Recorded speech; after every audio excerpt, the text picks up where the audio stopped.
श्रीमान रायगडावरती झालेला छत्रपती शिवरायांचा राज्याभिषेक सोहळा नेमका कसा होता? छत्रपती शिवाजी महाराज यांचा राज्याभिषेक ही ऐतिहासिक दृष्टीने महत्त्वाची घटना मानली जाते.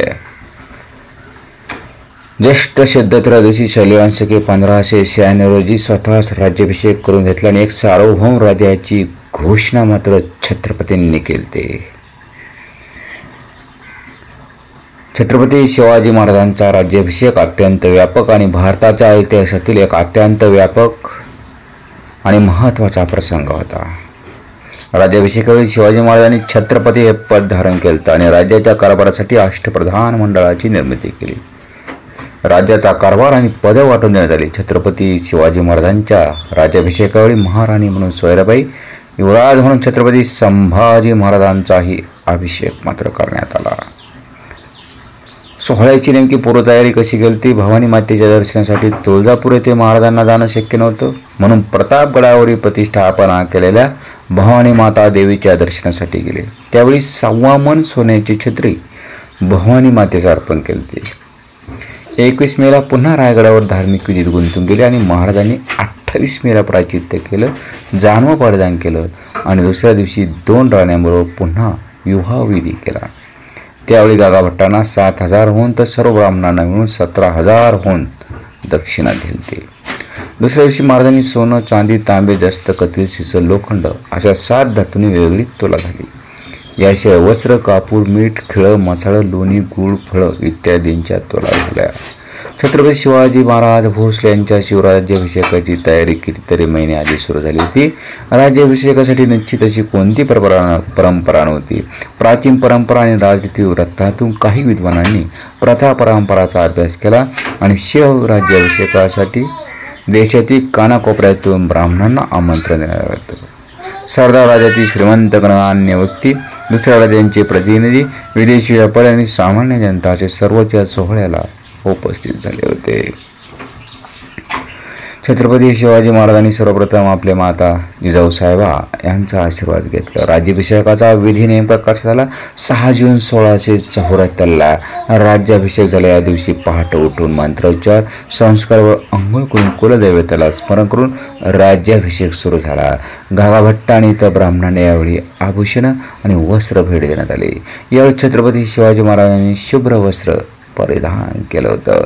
गळ्यात फुलांचा माळा घातलेला होता. राज्याभिषेकात राजांचा अभिषेक आणि डोक्यावर छत्र धरणं हे 2 प्रमुख विधी होते. सोन्याने मढवलेल्या मंचावरती महाराज बसलं. शेजारी उपरण्याला साडीचं टोप बांधलेली सोयराबाई दुसऱ्या मंचावर, तर बाल संभाजीराजे मागं बसलं होतं. मंडळातील 8 प्रधान गंगेसारख्या विविध नद्यांतून आणलेलं पाण्याचं जलकुंभ घेऊन उभं होतं. त्यानंतर जलकुंभाने छत्रपती शिवाजी महाराजांवरती अभिषेक केला. त्यावेळी मंत्रोच्चार केले जात होतं, वाद्य वाजवले जात होते, सुवासिनीने पंचारती वाळली.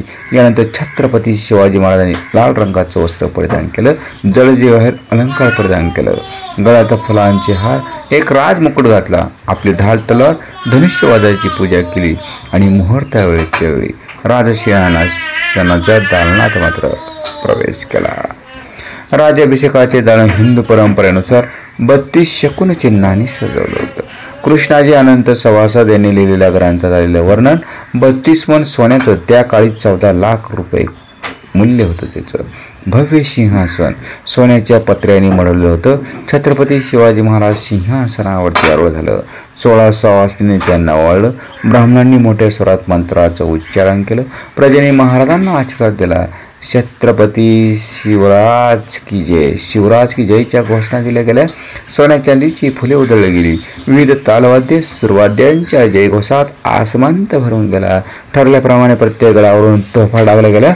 मुख्य पुरोहित गागाभट्टांनी पुढे येऊन राज्याच्या डोक्यावर मोत्याची झालर ठेवत शिवछत्रपती म्हणून उच्चार केला. राजा छत्रपती शिवाजी महाराजांनी सर्व जणांना खूप धनभेट म्हणून दिलं. एकूण 16 प्रकारचं महादान.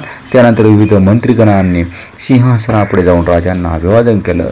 छत्रपतींनी त्यांना त्या प्रसंगी विविध पद, नियुक्तीपत्र, धन, घोडे, हत्ती, रत्न, वस्त्र, शस्त्र दान केली. सर्व सकाळी 8 वाजेपर्यंत संपलं. समारंभ संपल्यानंतर छत्रपती शिवाजी महाराज पहिल्यांदा एका देखण्या घोड्यावर स्वार होऊन जगदीश्वर मंदिराकडे गेले. हत्तीवरती स्वारून त्यांची मिरवणूक रायगडावर निघाली. इतर 2 हत्तीवर जरीपटका आणि भगवा झेंडा घेऊन सैन्याचं प्रतिनिधी होतं. सोबत राष्ट्रप्रधान आणि इतर सैन्य होतं. रायगडावर मिरवणूक जात असताना सामान्य जणांनी फुलं चुरमुरं उधळलं, दिवे ओवाळलं आणि रायगडावर विविध मंदिराचं दर्शन घेऊन महाराज मात्र महालात परतलं. त्यांचं पहिलं अष्टप्रधान मंडळ होतं. मोरपंत त्र्यंबक पिंगळे हे पंतप्रधान होते. पेशवा पंत अमात्य रामचंद्र नीलकंठ, पंत सचिव होते सुरनीस आनाजी पंत दत्त, मंत्री वाकणीस होते दत्ताजी पंत त्र्यंबक, सेनापती सरनोबत हंबीरराव मोहिते, पंत सुमंत होते रामचंद्र त्र्यंबक, न्यायाधीश होते निराज पंत रावजी आणि पंडितराव धनाध्यक्ष सुद्र मोहतशिव मोरेश्वर पंडित होते. हा सोहळा मात्र संपूर्ण भारतभर गाजला त्याकाळी आणि खऱ्या अर्थाने एक मराठा पाचशा झाला ही काही छोटी गोष्ट झाली नाही.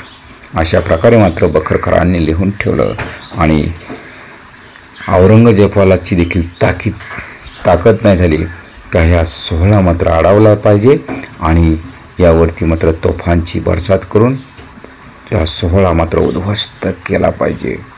ताकद झाली नाही आणि संपूर्ण आसमंत संपूर्ण स्वराज्यात मात्र खऱ्या अर्थाने एक आनंदोत्सव सोहळा मात्र 6 जूनला पार पडला.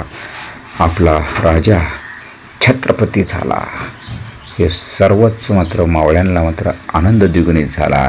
रायगडावरती रायगडाचा कण न कण आणि एक दगड ना दगड सांगतो माझ्या राजाचा इतिहास कसा झाला. माझ्या राजाचा राज्याभिषेक सोहळा आज देखील रायगड मात्र दिमाखात उभा राहून सांगतोय प्रत्येक माणसाला येणाऱ्या माझ्या राजाचा इतिहास ओरडून ओरडून सांगतोय.